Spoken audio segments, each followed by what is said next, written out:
ठीक है जी। तो अस्सलाम वालेकुम। सबसे पहले हम लोग न्यूमेरिकल पोर्शन स्टार्ट करें इकोनॉमिक्स का। बेसिकली मैं आपको ना हल्का सा कॉन्सेप्ट ही दूंगा ताकि जो आपका मेन टॉपिक है वो आपका कंप्लीट हो जाए।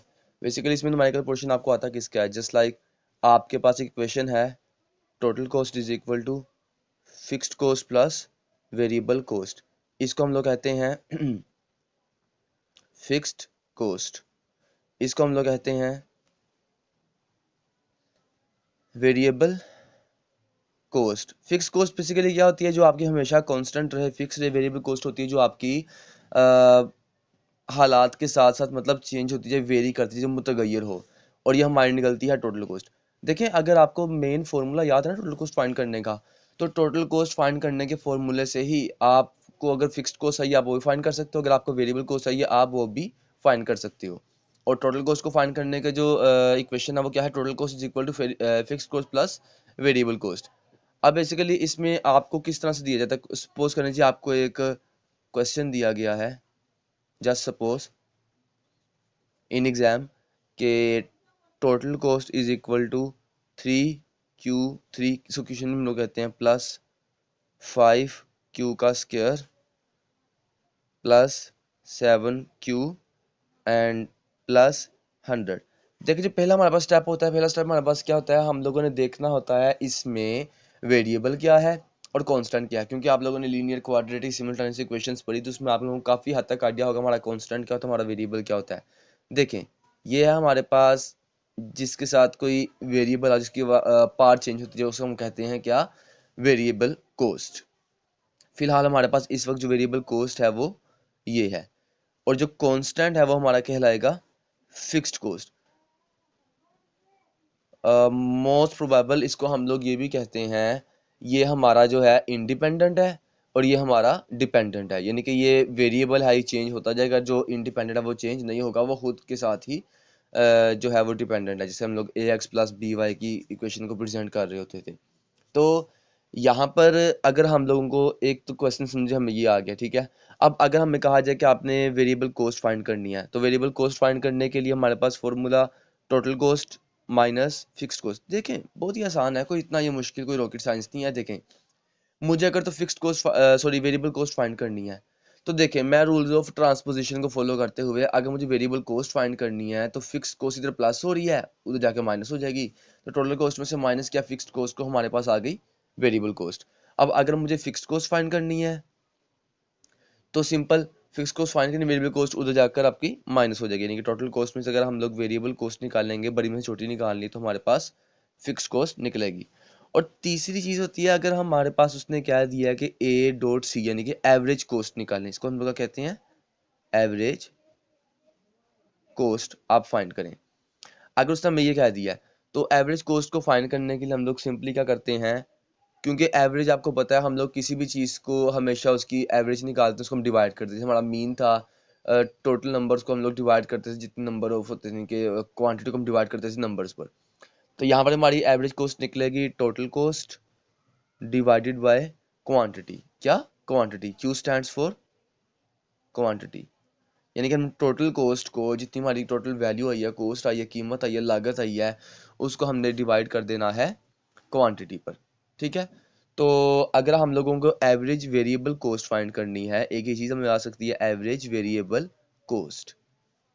एवरेज भी है, वेरिएबल भी है, और एवरेज वेरिएबल कॉस्ट बनती है। यानी कि चौथा हमारा जो स्टेप बनता है वो इसका बनता है।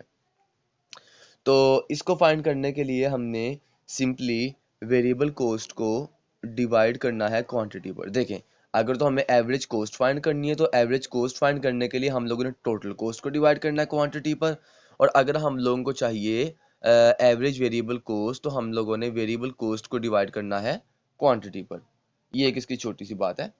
और ना आप लोगों ने बात याद रखनी है कि मोस्ट प्रोबेबल आपको last time I think so 2018 या 19 का या 17 का, यानी कि इन 3 सालों में से कोई एक पेपर था जिसमें उसने आपको मार्जिनल कॉस्ट को फाइंड करने के लिए कह दिया था। तो बच्चे याद रखना है, मार्जिनल कॉस्ट अगर आपको फाइंड करने के लिए कह दे, वैसे तो मार्जिनल बेसिकली मैं आपको यहाँ पर एक हल्का सा आइडिया दे दूँ। मार्जिनल का मतलब होता है change, delta. Delta stands for change. यानी कि अगर हमने मार्जिनल कॉस्ट फाइंड करनी है तो हम लोग कॉस्ट को डिवाइड करेंगे क्वांटिटी पर, यानी कि डेल्टा यानी कि change in total cost divided by change in quantity, कि अब जो हमारी कॉस्ट है उससे पीछे हमारी कॉस्ट में कितना फ़र्क आया, और जो अब हमारी क्वांटिटी है उससे पिछली क्वांटिटी में कितना फ़र्क आया। इसको हम लोग कहते हैं क्या, मार्जिनल कॉस्ट।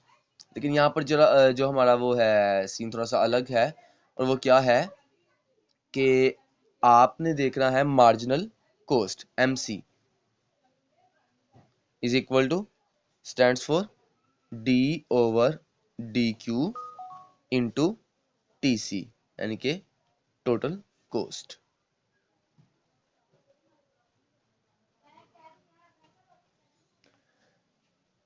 ये बहुत ही आपका इंपॉर्टेंट फॉर्मूला है, क्योंकि लास्ट टाइम मुझे भी ठीक तरह से याद नहीं है। आप बहरहाल ना पेपर चेक कर लीजिएगा कोशिश करके ना, पास्ट पेपर जो उनसे आपके हैं उसमें आप देख लीजिएगा, आई थिंक सो 18 का है या 19 का है, या मे बी 17 का भी हो सकता है।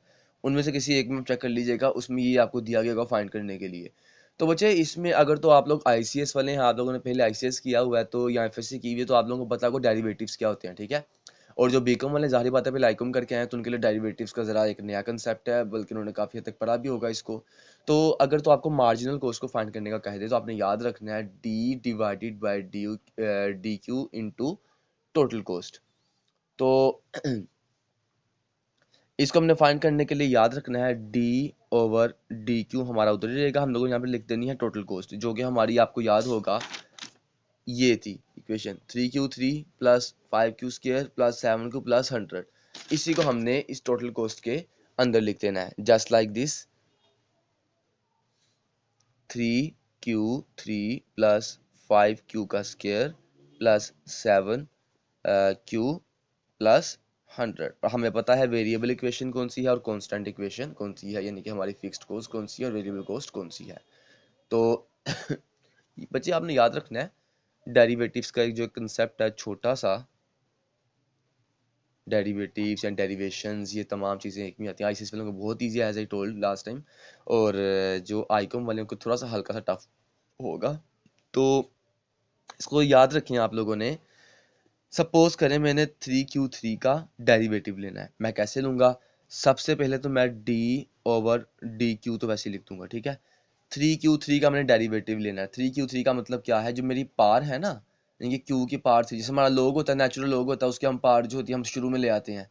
तो ऐसे हमारा Q3 है, 3 की पार हमारी आ जाएगी शुरू वाले से मल्टीप्लाई हो जाएगी, यानी कि 3Q की पार 3 है, तो हम लोग जो पार है 3 उसको मल्टीप्लाई कर देंगे 3 के से, हमारा आ जाएगा 9Q।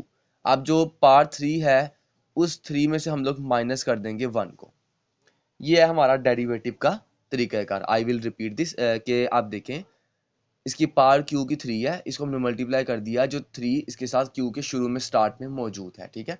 पार को आपने उसके साथ मल्टीप्लाई करना है, तो 3 3 9, और जो 3 पार है उसमें से आपने माइनस कर देना है 1 को। ये आपका डेरिवेटिव का फॉर्मूला है। प्लस 5 है, Q की पार क्योंकि 2 है, तो ये हमारा 5, सॉरी हमारा जो 5 है ये हमारा 2 5 द 10 हो जाएगा, क्योंकि हमारी जो पार है वो स्टार्ट वाले से मल्टीप्लाई होगी। 2 multiplied by 5 is equal to 10, और Q और इसकी पार जो हमारी 2 है इसमें से हमारी माइनस हो जाएगी 1, प्लस 7 क्योंकि हमारा 7Q है वो 7Q ही रहेगा, पार 1 है तो 1 माइनस 1, और प्लस 100 हमारा हो जाएगा 0, क्योंकि इसकी पार कुछ नहीं है और वो मल्टीप्लाई भी किसी से नहीं होगा, तो हमारा वो 0 ने उसको इक्वेशन को कर दिया। और इसके बाद हम लोगों ने इसको सोल्व करना है, तो D ओवर DQ और 9Q की पार 2 यानी कि स्क्वायर प्लस 10Q, इनके पार 1 आ गई तो वो 1 ही रहेगा, प्लस इनके 1 में से अगर आपने माइनस किया 1 को तो वो आपका ऑब्वियसली Q को उसने ख़त्म कर दिया है, तो ये हमारा प्लस 7 आ गया। और यहाँ से हमारा जो 0 था 100 हमारा 0 हो गया था, डेरिवेटिव हमारा जो कांस्टेंट होता है हमारा ख़त्म हो जाता है, यानी कि फिक्स कॉस्ट हमारी ख़त्म हो गई। जो हमारी इक्वेशन बन गई है वो हमारी क्या बनी है, 9Q का स्क्वायर प्लस 10Q प्लस 7। ये जो हमारा आ गया क्या, MC, ये हमारा MC फाइंड हो गया। और अब एक और चीज़ है इसमें, अगर वो हमें स्लोप कह दे, स्लूप या स्लोप, ये भी एक कंसेप्ट है। अगर वो आपको कह देता है कि आपने स्लोप ऑफ MC फाइंड करना है, यानी कि स्लोप ऑफ MC, तो बच्चे आपने याद रखना है स्लोप ऑफ MC फाइंड करने के लिए आपने सिंपली वही होगा derivative divided by D Q into MC। यहाँ पर आप MC की इक्वेशन लगा देंगे तो सोल्व कर लेंगे। अगर वो आपको कह दे कि आपने स्लोप ऑफ AC फाइंड करना है, कि एवरेज कॉस्ट का फाइंड करना है, तो आपने simply D divided by D Q into AC।